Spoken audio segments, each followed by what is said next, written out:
If I were to define the science of reading in its most simplest form, it's using research to understand how the brain learns to read. And then we're going to use that research and how the brain learns to read to embed that in our instruction. So we're going to be systematic and explicit in what we teach in order to follow the pathways. So within Grand Forks Public Schools, we have roughly 400 teachers at the elementary level, and that includes special educators, specialists, but what we wanted to do is make sure that we all have a common understanding of what is the science of reading, how does it differ from balanced to structured literacy, how does it impact our practice. Here in Fargo Public Schools, we've really worked on, with the passage of House Bill 1388, really looking at the science of reading, how it currently correlates to our scope and sequence, so kind of what the teachers are teaching, how they're teaching it, and looking at the 5 areas of reading, so phonemic awareness, phonics, fluency, vocabulary, and comprehension,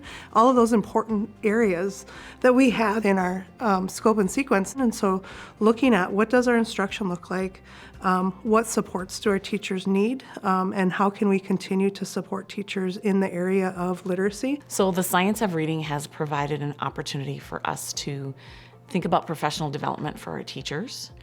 And it comes through the preface of it's really all about the knowledge of the teachers in the room and not as much about the purchased program, because teachers teach kids, programs don't. And teachers leave this course with a really deep knowledge of not only how the brain learns to read, but how to activate those parts of the brain for children or adults as well, to really increase strengths in those areas. And through all of that, there's been a lot of excitement building around making the change. Because our teachers, as they're learning more, they really are wanting to know what else should I be doing, what other materials should we be using to make these changes. So within Grand Forks, we noticed that there was a gap in phonology and then phonemic awareness. So we looked at adding Haggerty at first, which is a phonological component, a curricular resource. I always use the example of say the word ghost without the s, what do you get? And all of that plays a part as kids learn to decode or read words and then encode. So there's 2 purchases we've made using our ESSER funds to really support our elementary teachers. One of them is we are purchasing a very evidence-based, research-based phonics curriculum that allows teachers to teach every day in a very explicit, systematic manner phonics. Our second big purchase, which is around books called decodable readers. And these are very small, short readers, but look much different than what we've used in the past. These readers are built around knowing that it's all about the print on the page. And so they are anywhere, depending on the publisher, from about 80 to 95% decodable text. So I think one of the misconceptions around the science of reading is that it focuses only on our earliest and our youngest readers. And we know that's not true. We have students at our secondary level who still struggle to read as well. We know that transition from 5th to 6th grade needed to be tightened up. So we offered our middle school literacy coaches professional development around the science of reading to help get their skills and knowledge base solid, because they are the closest to teachers in the building, right? Another thing that we have been doing is investing in our high schools. We have literacy coaches at several of our high schools.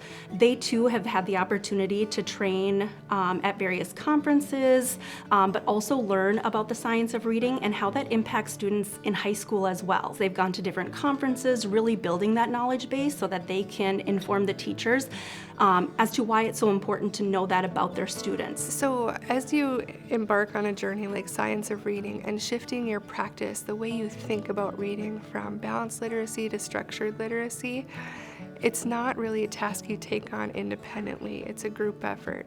So SEEK and the RRVEC are two education cooperatives that we've partnered with, and both have been phenomenal in providing opportunities for us to increase our capacity through things like letters training or science of reading training, and then also using funding to help us train facilitators within our system. I believe all kids can learn to read, and our interventionists are seeing the success, immediate success with kids because we're targeting the skills that they lack, and then really helping them break that code into literacy reading. So, there will be, we won't see data across the board right away, but we're seeing those small incremental successes that will spiral up into really, I think, big successes across our district.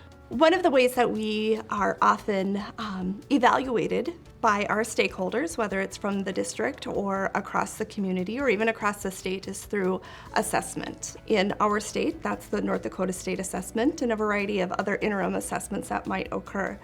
And so when we think about the science of reading and the implementation of the work that we're doing in the Fargo Public Schools, oftentimes that work doesn't show up for a few years in a summative assessment. In our school district, we've been really focused on some screening measures that focus on the specific skills as they relate to the science of reading. So we use those types of assessments that get down to the individual skill level 3 times a year to monitor students to ensure that they're making progress. I think we have been blessed with the additional ESSER funding that has been made available through the state. And at the same time, in the last legislative session, as a result of House Bill 1388, our state has also recognized that specific instruction for all students, for each student, is critical. And our opportunity to braid the requirements from the legislative session that came out of that bill, as well as the ESSER funding, has really allowed us to begin some work in a way that we never otherwise would have been able to do. But most importantly, they're making a difference for kids in the future. The opportunity to read really is about life trajectory. And so when we can hone in on those skills and provide kids what they need, we know we're setting them up for future successes. That wouldn't have been possible with either of these pieces missing.